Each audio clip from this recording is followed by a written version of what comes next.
Hi, I'm Kinjal Parik and welcome back to this brand new video. If you are a long-term investor or an intraday trader, then you might have come across the term pledging of shares. Individuals as well as the promoter of a company can pledge their shares. But what does pledging of shares mean, and why do individuals or the promoter of a company pledge their shares? And when does pledging of share becomes really risky? We are going to understand all about this and the risk involved with pledging in this video ahead with some really interesting examples.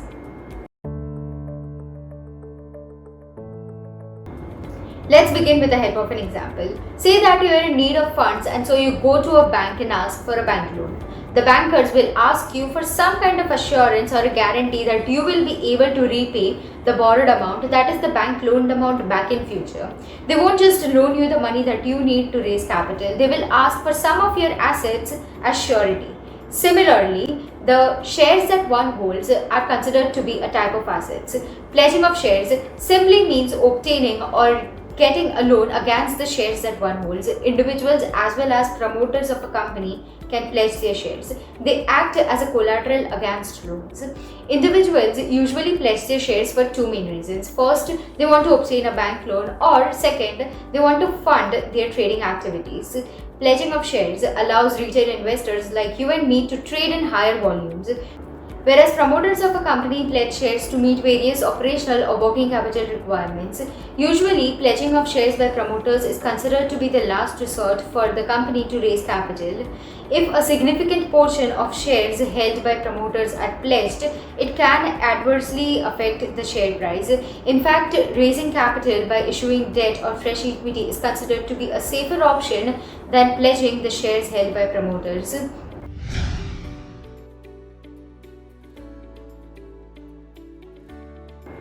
If the promoter is planning to pledge shares, then it means that all the other ways to raise capital is closed.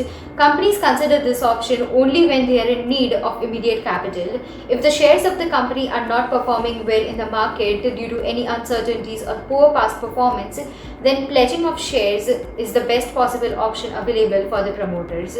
This brings us to our next question: when does pledging of shares by the promoters become risky?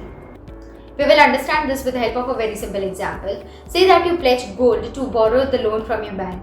Now, if you fail to repay your bank the loan amount, then the bank has the right to sell off the gold which you pledged as an assurance or the guarantee to recover the loan amount which you failed to repay. Similarly, once the shares are pledged, they act as lien. The pledgee, that is the issuer of the funds, the bank in our example, has the right to sell off those shares in the open market in case of any defaults.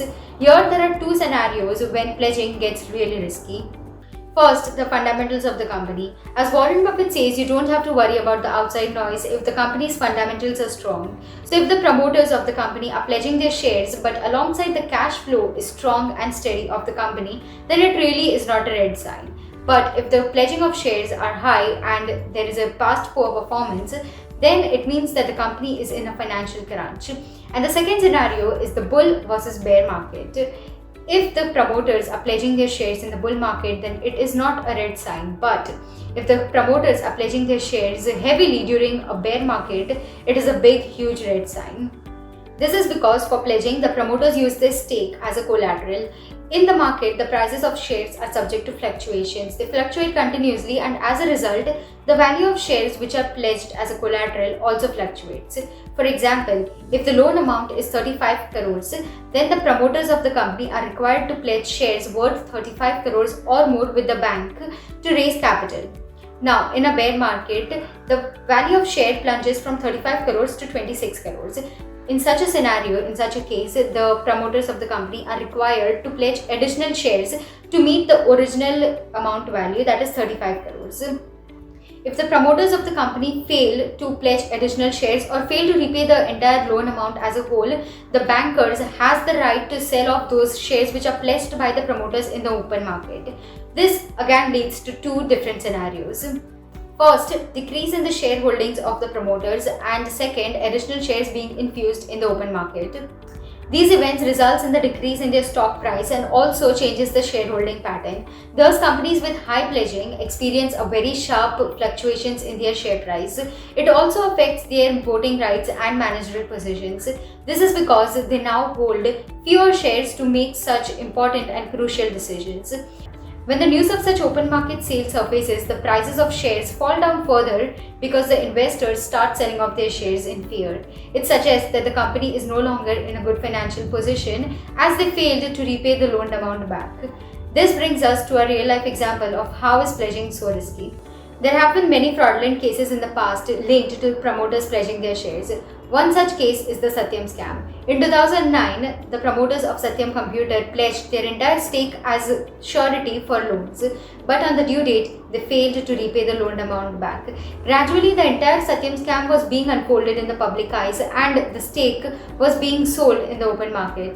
The demand and supply was mismatched. There was a massive decline in the shareholding pattern of the promoters in the company. In the end, the promoters only held 3.6% of the entire shareholdings of the company. Here is a very recent example. In June 2020, that is in the wake of the pandemic, future consumers Kishore Vianney and family pledged over 92.5% of their stake. Within a month, as you can see on the screen, the share price plunged over 50%. Hence, it is very important for an investor to check the promoter's actions before they invest in a company. Management is the backbone of the companies. Investors invest in a company because they trust the promoters that they will bring value to their investment. As Warren Buffett says, the quality of the management is equally important as much as the quantitative factors. So avoid the companies with large portion of pledged shares. It could be a sign of poor cash flows or high debt. Analyze and read the cash flow statements and understand the inflows and outflows of cash. Analyze the balance sheet and see how much debt does the company owe to others. A 5 to 10% of pledged shares can be efficiently managed, but the problem occurs if the portion of the pledged shares keeps on increasing. A decrease in the pledged shares over time is a positive sign, whereas an increase in the pledged shares over time can be dangerous for the stakeholders as well as the promoters.